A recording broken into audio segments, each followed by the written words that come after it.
Assalamualaikum warahmatullahi wabarakatuh. Selamat datang di channel YouTube saya. Pada kesempatan kali ini saya akan membagikan sedikit pengetahuan mengenai HIV dan AIDS atau Human Immunodeficiency Virus dan Acquired Immunodeficiency Syndrome. Sebelumnya saya akan memperkenalkan diri terlebih dahulu. Perkenalkan, nama saya adalah Dwi Apriliani. Saya adalah mahasiswa dari Universitas Muhammadiyah Lamongan, Prodi S1 Keperawatan, Fakultas Ilmu Kesehatan. Nah, apa sih HIV dan AIDS itu? HIV adalah Human Immunodeficiency Virus atau sejenis virus yang menyerang sistem kekebalan tubuh manusia dan dapat menimbulkan AIDS. HIV menyerang salah satu jenis dari sel-sel darah putih yang bertugas menangkal infeksi.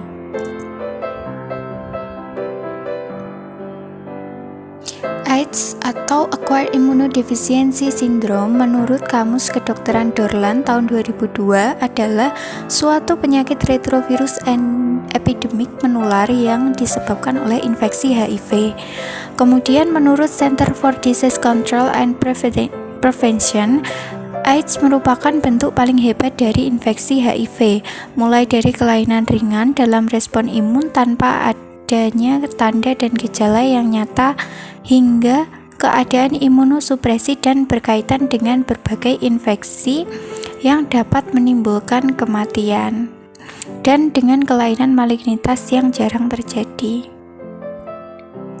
Jadi dapat kita simpulkan bahwa Acquired Immunodeficiency Syndrome atau AIDS adalah kumpulan gejala atau sindroma akibat menurunnya kekebalan tubuh yang disebabkan oleh infeksi virus HIV. AIDS menyerang sistem kekebalan tubuh yang berfungsi untuk melawan virus, bakteri, dan mikroorganisme lain yang dapat menyebabkan penyakit. Kemudian penyebab dari AIDS itu apa sih? Penyebab dari HIV AIDS disebabkan oleh infeksi virus HIV yang menyerang sistem kekebalan tubuh, sehingga sel-sel pertahanan tubuh lama-kelamaan akan rusak. Penderita infeksi HIV menjadi sangat rentan terhadap semua bentuk infeksi. Pada tahap akhir, penderita tidak bisa tahan terhadap kuman-kuman yang secara normal bisa dilawannya. Kemudian ada fase tanda dan gejala HIV/AIDS. Fase yang pertama adalah fase HIV awal atau tahap HIV awal. Terjadi beberapa hari atau beberapa minggu setelah terinfeksi HIV. Gejala-gejala ini hanya berlangsung beberapa hari atau beberapa minggu saja, lalu hilang dengan sendirinya. Contohnya adalah demam, rasa lemah dan lesu, sendi-sendi terasa nyeri, batuk, dan nyeri tenggorokan. Kemudian tahap stadium 1 yaitu fase ketika gejala HIV awal sudah mulai hilang atau disebut sebagai infeksi HIV asimptomatik. Meski begitu, fase ini masih belum dikategorikan sebagai AIDS. Pada stadium ini, penderita tidak menunjukkan gejala dan biasanya gejala ini terjadi selama bertahun-tahun, sekitar 5-10 tahun, tergantung pada daya tahan tubuh penderita. Kemudian pada stadium 2 dan 3, tahap di mana muncul gejala-gejala yang menunjukkan sudah adanya kerusakan pada sistem kekebalan tubuh, yaitu seperti demam berkepanjangan, penurunan berat badan lebih dari 10% dalam waktu 3 hari, kemudian kelemahan tubuh yang mengganggu atau menurunkan aktivitas fisik sehari-hari, pembengkakan kelenjar pada leher, lipatan paha, dan ketiak. Batuk dan sesak nafas lebih dari 1 bulan secara terus-menerus, dan kulit gatal dan bercak-bercak merah kebiruan. Kemudian tahap yang terakhir atau tahap terminalnya adalah tahap stadium 4. Pada tahap ini, pengidap HIV/AIDS telah berkembang menjadi penderita AIDS. Gejala AIDS yang timbul adalah radang paru, radang saluran pencernaan, radang karena jamur di mulut dan kerongkongan atau kandidiasis, kanker kulit, TBC, hingga gangguan susunan saraf atau neurologis. Kemudian perlu kita ketahui cara penularan dari HIV/AIDS ini. Virus HIV/AIDS menular melalui cara hubungan seksual dengan pengidap HIV/AIDS. Kemudian ibu pada bayinya. Pada kasus ini terjadi pada masa kehamilan atau pada saat proses persalinan.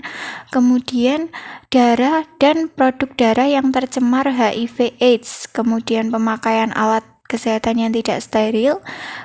Lalu alat-alat untuk menoreh kulit seperti gunting, pisau, dan juga bisa dari pemotong kuku. Kemudian menggunakan jarum suntik secara bergantian.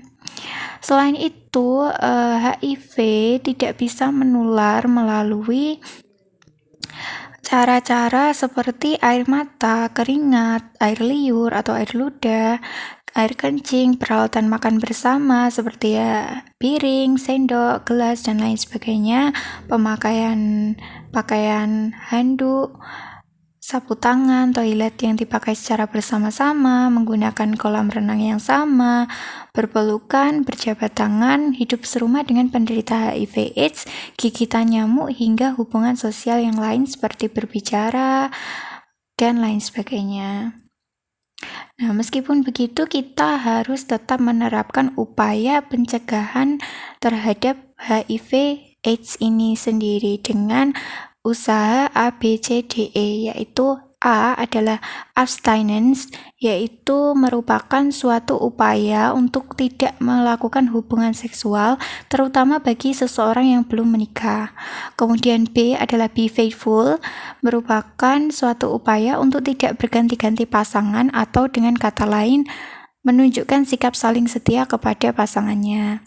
Kemudian C adalah kondom, melakukan hubungan seksual yang aman, yaitu dengan menggunakan alat pelindung.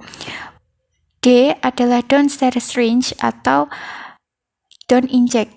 Artinya jangan memakai jarum suntik atau alat yang menembus kulit secara bergantian dengan orang lain, terutama di kalangan pemakai narkoba. Kemudian yang terakhir adalah E, yaitu safe equipment, dengan menghindari pemakaian alat atau bahan yang tidak steril. Kemudian ada nggak sih pengobatan HIV/AIDS? Tentu saja ada. Pengobatan HIV/AIDS ini dinamakan dengan terapi antiretroviral atau ART, yang merupakan pengobatan dengan mengkombinasikan beberapa obat-obatan antiretroviral atau ARV, sehingga biasanya pasien akan diberikan 3 golongan obat ARV. Kombinasi obat ARV yang diberikan berbeda-beda pada setiap orang, jadi jenis pengobatan ini bersifat pribadi atau khusus. Beberapa obat ARV itu sudah digabungkan menjadi satu pil begitu pengobatan dimulai. Jadi besar kemungkinan juga obat-obat ini dikonsumsi seumur hidup pasien. Kemudian apa sih obat-obatan antiretroviral itu? Obat-obatan antiretroviral adalah beberapa obat yang digunakan untuk mengobati infeksi HIV. Obat-obatan ini tidak membunuh virus HIV, tetapi memperlambat pertumbuhan virus. HIV bisa mudah beradaptasi dan kebal terhadap satu golongan ARV. Oleh karena itu, para penderita HIV diminta untuk mengkonsumsi obat-obatan ini secara teratur dan tidak melewatkannya sekalipun, karena kalau melewatkan meminum obat ARV ini bisa memperbesar kemungkinan kegagalan terapi. Jadi sehingga kita perlu mengganti dengan golongan obat ARV yang lain dan memulai terapi ART dari awal lagi. Dan karena HIV ini mudah beradaptasi terhadap satu golongan ARV, maka dari itu obat-obatan ARV ini dikombinasikan dari berbagai golongan dan diberikan kepada penderita HIV.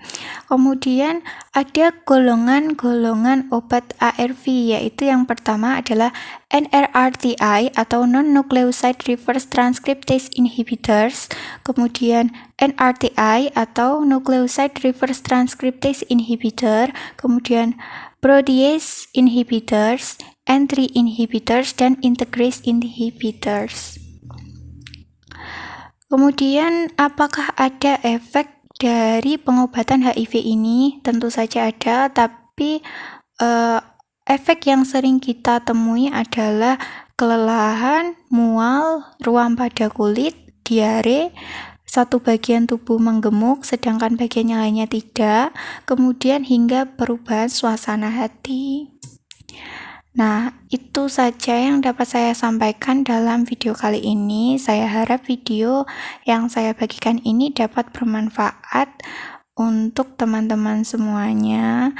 Semoga dengan adanya video ini kita dapat membantu sesama kita, melindungi diri kita sendiri, sekaligus membantu para penderita HIV.